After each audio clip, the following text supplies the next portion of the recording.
سے پہلے تو میں اپنی HR ٹیم کو مبارکباد دیتا ہوں اس خوبصورت فنکشن کو ارینج کرنے میں. اور میں اب اسٹیٹ وائز سب لوگوں کو ذکر کروں گا جن لوگوں نے اس ادارے کو بنانے میں اور اس کو پروان چڑھانے میں اپنا کردار ادا کیا. والد مرحوم شیخ رفیق اللہ نے 1957 میں اس کا آغاز کیا اور بڑے مشکل حالات ہیں یونیورسٹی کے جس میں انہوں نے اس ادارے کا آغاز کیا اور اس کو پروان چڑھایا. لیکن وہ ایک ہمارے یہاں پہ ایک صحیح ہے کہ جو اسٹیٹ ہے پاکستان کا وہ آگے پیسہ نہیں کرتا اپنی جو پاورز ہیں یا جو معاملات ہیں ان کو نیکسٹ جنریشن کو. نتیجہ کیا ہوتا ہے کہ وہ جو نیکسٹ جنریشن ہے جب ان کے ہاتھ میں معاملات آتے ہیں تو ان میں ڈیسیژن میکنگ پاور نہیں ہوتی کیونکہ ایک خاص وقت میں یہ ذمہ داریاں لے کے گروپ نہیں کرتے. لیکن ہمارے والد صاحب نے پہلے دن سے جب ہم کمپنی کے انہوں نے ہمیں مکمل جو ہے اختیارات دیے. گائیڈنس ان کی ہمیشہ رہی لیکن ڈیسیژن کو ہمیشہ ہم کہتے ہیں کہ آپ خود کرو مجھ سے گائیڈنس لے لو دوسروں لیکن ڈیسیژن آپ کے لیے. تو اس کی وجہ سے ہمیں شروع سے ہی یہ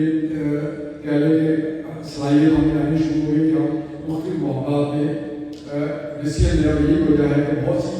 امین صاحب نے مارکیٹنگ اور سیلس کو دیکھا تو انہوں نے بہت سی پائنیئرنگ اس اسٹریٹجیز اڈاپٹ کی. مجھے یاد ہے کہ کراچی میں شاید ہمارا اس وقت سائز بہت چھوٹا تھا لیکن ہم پہلی فارم تھے جس نے وہاں پہ ایڈورٹائز کرنا شروع کیا اور روڈ سائڈ ہولڈنگس ہم نے وہاں پہ انسٹال کی. اسی طرح لائف لائبریری کا کانسیپٹ باقی معاملات انہوں نے بہت سے جو اپوائنٹمنٹ اسٹیپس وہ لیے. میں نے بھی اپنے طور پہ جب میں پروڈکشن پہ آیا تو میں نے بھی اپنے طور پہ جہاں ممکن ہو سکا میں نے اس کو ان معاملات کو ماڈرنائز کرنے کی کوشش کی. لیکن اس کے بعد ایک نیا دور آ گیا. ہماری نئی جنریشن جو ہے وہ فیلڈ میں آ گئی تو اس کے لیے ہم نے بھی وہی رویہ اختیار کیا جو کہ ہمارے والد اور انہوں نے کیا تھا کہ ہم نے ان کو اوپن آرمز کے ساتھ ویلکم بھی کیا. اور بلکہ میں ان کا شکریہ بھی ادا کرنا چاہوں گا کہ اتنی ہائر ایجوکیشن کے بعد میں نے بہت سے بچے دیکھے ہیں بہت بڑے جو ہمارے کاروباری ادارے ہیں ان کے بچے جن کے سائز ہم سے کئی گنا بڑا ہے. ان کے بچے جب وہ باہر سے تعلیم حاصل کرتے ہیں تو وہ واپس نہیں جاتے کیونکہ یہاں کے جو کاروباری زندگی کی مشکلات ہیں اس سے گھبرا جاتے ہیں. لیکن الحمدللہ یہ بچوں نے نیکسٹ جنریشن نے بھی پورے تن من دھن سے اس کاروبار کو اڈاپٹ کیا اور اس چیلنج کو قبول کیا. میں اپنے آپ کو اور امین صاحب کو بھی مبارک دوں گا کہ ہم نے بڑا ٹائم لی ان کو انٹر کر کے ان کو ڈیسیژن میکنگ کی پوری اتھارٹی دی. ہم اس میں ان کو گائڈ بھی کرتے تھے سپروائز بھی کرتے تھے لیکن ان کو شروع سے ہی ڈیسیژن میکنگ کی پاور دی. اب تھوڑا سا میں آپ کو آرگنائزیشن کے متعلق بتاتا چلوں کہ کس طرح سے ہم اس کو یہاں تک لے کے اور فیوچر میں کیسے لے کے جا رہے ہیں. مجھے یاد ہے کہ میں 1992 یا 93 کی بات ہے کہ میں جو ہماری پیفما اور Pakistan electric fan manufacturer association ہے اس کا چیئرمین جب الیکٹ ہوا تو میں نے اپنی اناگرل اسپیچ میں کہا کہ جو کاروبار ہے وہ ایک خاص اسٹیج کے بعد جو سب سے امپورٹنٹ اس میں اسپیکٹ آ رہا تھا وہ اس کی مینجمنٹ ہے. اور میں نے مجھے یاد ہے کافی مثال دی تھی میک ڈونلڈس کی کہ دیکھیں وہ کرتے گئے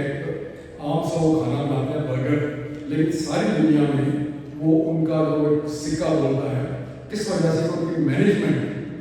جو ہے وہ اتنی اعلیٰ ہے کہ وہ کسٹمر جب دنیا کے کسی بھی کونے میں ان کی کسی بھی میک ڈونلڈس کے آؤٹ لیٹ میں جاتا ہے تو اس کو پتا ہوتا ہے کہ میں خاص کوالٹی کی جو چیز ہے وہ مجھے ملے گی. تو یہ چیز ہم نے ہماری نئی جنریشن میں ڈاکٹری میں اسٹارٹ کروں گا. کسی بھی ادارے کا جو جب وہ ایک خاص حد سے آگے جاتا ہے تو اس کا جو برین ہوتا ہے وہ اس کا ERP سسٹم کہہ لیں فائنینشیل مینجمنٹ کہہ لیں انٹرپرائز ریسورس پلاننگ اینڈ جو فائنینشیل جو اس کے مینجمنٹ سسٹم ہے اس کے بغیر کوئی بھی ادارہ ایک حد سے آگے فنکشن نہیں کر سکتا. اور میں نے اپنی زندگی میں بہت سے ایسے ادارے دیکھے ہیں کہ جو کہ ایک خاص لیول سے جب آگے بڑھنے لگے تو بہت زیادہ سیٹ بیکس ہیں